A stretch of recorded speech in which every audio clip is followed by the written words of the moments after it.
Welcome back to another episode of Star Wars Galaxy of Heroes. I actually haven't done an update video based on the updates from the forums in a very long time, and I'd like to restart that and get back into it and start giving my opinion on the patch notes and any updates that are posted by the devs or EA Jesse. We're going to start by the newest developer update that was posted by CG Top Hat. Hello Holotable Heroes, I'm dropping by to let you all know about some upcoming changes to the way we release characters. As you are no doubt aware, we have been using a new event structure to introduce new characters into the game.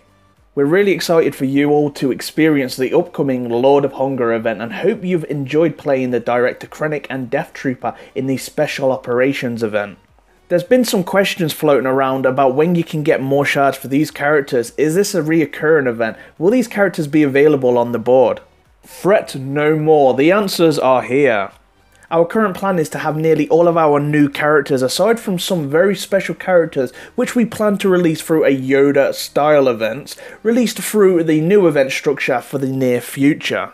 The intention behind the new event structure is give new character releases the pomp and circumstance they deserve, release new characters more regularly to keep the game fresh. Get the characters into your hands. Additionally, for those of you who are able to complete the events and are so inclined to purchase packs, the events will enable you to progress part of your way to their 7-star versions for free. After the end of these events, we're going to wait for approximately 4 to 6 weeks to move the characters to the Chromium packs and or relevant category packs and or the Shard Shop. We're still designing this part of the development.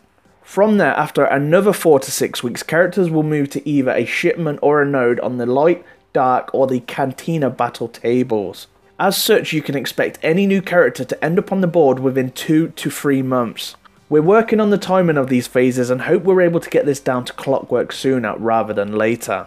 We're going to be monitoring your feedback and the data as it comes in on these events, and make the appropriate tune-ins to bring you the best experience we can.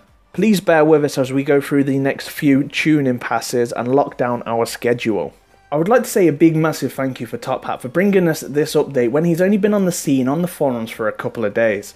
Let's dive into this. So what we're going to see is the style of Krennic event for the near future. I don't know if that makes you happy or sad. Myself, I didn't find it very entertaining, but it is a great way for me to obtain these characters nevertheless. And there's also going to be that chance they're going to release Yoda style events, which is then probably going to give you a 7-star character, and I would love to see Jedi Luke be introduced in this fashion. There is no mention of any price alterations, but what I can take from this that there is now going to be 3 types of players within this game. Your first type of player is going to be that player that's going to go out and buy these packs as soon as they're released after this event is finished.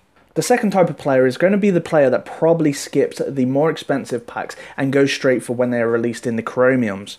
The third type of player is where I fall into the category. I'd be waiting until they are farmable, even if it is on a hard node, even if it is in the Cantina or a shipment store. The newly introduced timeline is going to mean that player 1 is going to be able to pick up these characters from exclusive packs, and then player 2 is going to have to wait for around about 4 to 6 weeks to then pick them up for a Chromium style purchase. Then another 4 to 6 weeks after that, player 3 is then going to be able to pick them up with the farming method because they will be introduced to a node.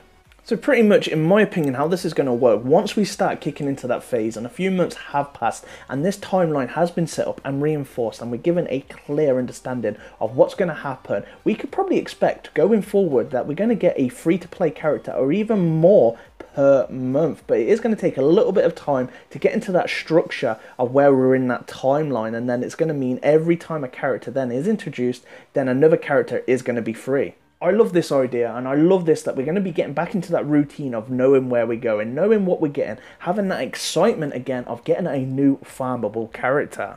Hopefully now it isn't too long until Baze is then farmable for the free-to-play. At the moment he is only purchasable from the Chromiums or the shipments, which is the main shipments where they're charging crystals for his shard. So hopefully that we're going to be able to see him go into a node where we can then farm him on a high basis. What I do really expect and ask for going forward, that we have more of this style of updates where we know where we are as a player, because if you can imagine the shock of gearing up your Death Trooper or Director Krennic to find a pack that is unaffordable to that specific player, then to find that you have no real information of what's going on, but now we have a clear understanding. We want to keep having these updates so we're one with the community and one with EA and CG. I've got a couple of ideas that I'd like to see that is considered within the game, so I'm going to voice them to you now. As we're getting a lot of events recently, I'd like to see that an event is made where we can obtain gear that we need. At the moment, I see that the shard shop has its uses for exclusive characters and some raid gear. What I would like to see added to that is the gear that we have stockpiled that we don't use, being able to trade in, like shards for example, and also adding the addition of stun cuffs, stun guns and other valuable gear to that shard shop. This is really going to help us start gearing up these new characters that you are providing to us through these new style events. So this brings me on to the last part of the update, and that update was the event update, and that's going to be the Lord of Hunger event. The Lord of Hunger event is a 4-part event and it starts on the 16th of February, then you've got event 2 on the 18th of February, event 3 on the 23rd of February, and the last final event on the 25th of February. The minimum requirement to this is level 20 plus, and the main rewards are Dark Nihilus and 2 other to be announced dark side characters. This is an open squad event and it says bring characters who are strong against Sith. Definitely the part that's interesting that there's going to be another 2 dark side characters to be announced, so they could be already characters that are currently in the game, or they could be characters that are going to be new, but the bets on it being Visa Mar or Dark Scion could be quite low. It's definitely a big possibility, but it also could be a soldier that was under Dark Nihilus for example. The very last part where it says bring characters who are strong against Sith, to me that would mean bring a cleanser, because what Sith are known for is putting down lots of debuffs. I definitely would consider the fact of bringing in Rex or Admiral Akbar to this fight. So we've had this great developer update. What is your thoughts on this? Are you excited like I am to know that these characters are going to be obtainable a lot sooner than later?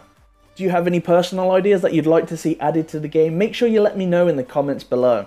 If you have enjoyed this video, then please make sure that you use them force powers of yours to hit that like button and subscribe. Have you enjoyed me going over the update and giving my opinion and spin on things? Is that something you'd like to see more of? Is there any constructive feedback you want to give on that? Then please make sure that you do let me know. Back again on Saturday is episode 4 of Jedi Academy, where I'm going to be joined again by Warrior from Team Instinct, Grande Patron and Ranger, plus more. This show is a live interactive show where we take on your questions and answer them for you. So make sure that you come along at 10 AM Eastern Time and we'll be there to answer your questions. Thank you very much for watching today. I'm the Smithy D and may the Force be with you always.